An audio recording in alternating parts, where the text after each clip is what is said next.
अब बात करेंगे वक्फ बिल संशोधन की। तो वक्फ बिल संशोधन को लेकर बीजेपी जेएमएम एक दूसरे पर आरोप प्रत्यारोप लगा रहे हैं। जेएमएम जहां बीजेपी पर आरोप लगा रही है, वहीं बीजेपी की तरफ से कहा गया है कि जेएमएम का असली चेहरा उजागर हो गया है कि वो किस तरह से आदिवासियों की विरोधी है। क्या कुछ है पूरा मामला, जानने के लिए सीधे जुड़ेंगे अपने संवाददाता मदन से। मदन, देखिए, वक्फ बिल पेश हो गया, पास भी हो गया, लेकिन इस पर जेएमएम और बीजेपी एक दूसरे पर वार पलटवार करते नजर आ रहे हैं। जो कुछ कहा जा रहा है उसके मायने क्या कुछ हैं?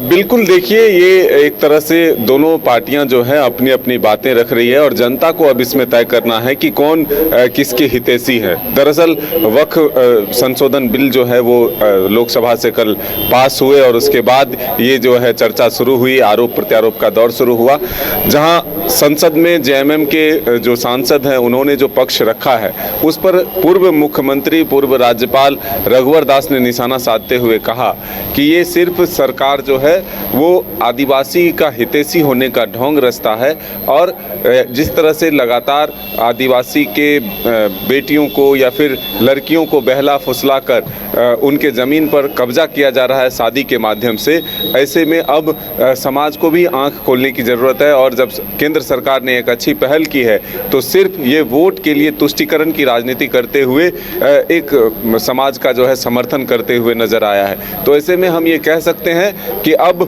एक तरह से आरोप प्रत्यारोप का दौर जो है वो बढ़ता हुआ नजर आ रहा है। वहीं जेएमएम के केंद्रीय महासचिव सुप्रियो भट्टाचार्य ने कहा कि देश में सेना और अगर आप देखें तो सेना के साथ साथ तीसरे स्थान पर ऐसे हैं जो वक्फ बोर्ड के पास सबसे अधिक ज़मीन है। ऐसे में केंद्र सरकार की निगाहें जो है उनकी ज़मीन पर टिकी है और मुस्लिमों से, अल्पसंख्यक वर्ग के लोगों से ज़मीन छीनकर एक तरह से आम लोगों में बांटने की एक साजिश रची जा रही है। साथ ही उन्होंने कहा कि सिर्फ एक वर्ग को परेशान करने के लिए ये जो प्रयास किया जा रहा है ये कहीं से जायज़ नहीं है।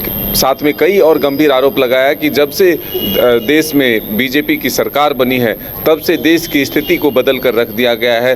पहले केंद्रीय संस्थाओं पर जो है एक तरह से कब्जा किया जाता है, उसका दुरुपयोग किया जाता है और अब धीरे धीरे सामाजिक संरचना को तोड़ते हुए जो पहले से नियम कानून बने हैं उसको तोड़ने की कोशिश की जा रही है। और इसी का एक सबसे बड़ा उदाहरण है कि वक्फ बिल संशोधन के माध्यम से जो उनके पास संपत्तियां हैं उसको हड़पने की कोशिश होगी। तो हम ये कह सकते हैं कि एक टकराहट की स्थिति जरूर हुई है। वही बीजेपी के प्रवक्ता ने कहा कि राज्य में माहौल बिगाड़ने की कोशिश जेएमएम कर रही है इस बिल का विरोध के माध्यम से। तो अब देखना होगा कि सत्ता पक्ष और विपक्ष जो है इस बिल को लेकर के कितने आक्रामक होते हैं, कितने हमलावर होते हैं, आरोप प्रत्यारोप का दौर जो है वो कितना तीखा होता है, कहां तक पहुंचता है, ये देखना होगा। चलिए मदन, हमारे साथ जुड़ने के लिए और तमाम जानकारी देने के लिए आपका बहुत बहुत धन्यवाद। तो ये देखने वाली बात होगी कि ये जो आरोप प्रत्यारोप का दौर वक्फ बिल को लेकर शुरू हुआ है ये कब तक थमता है।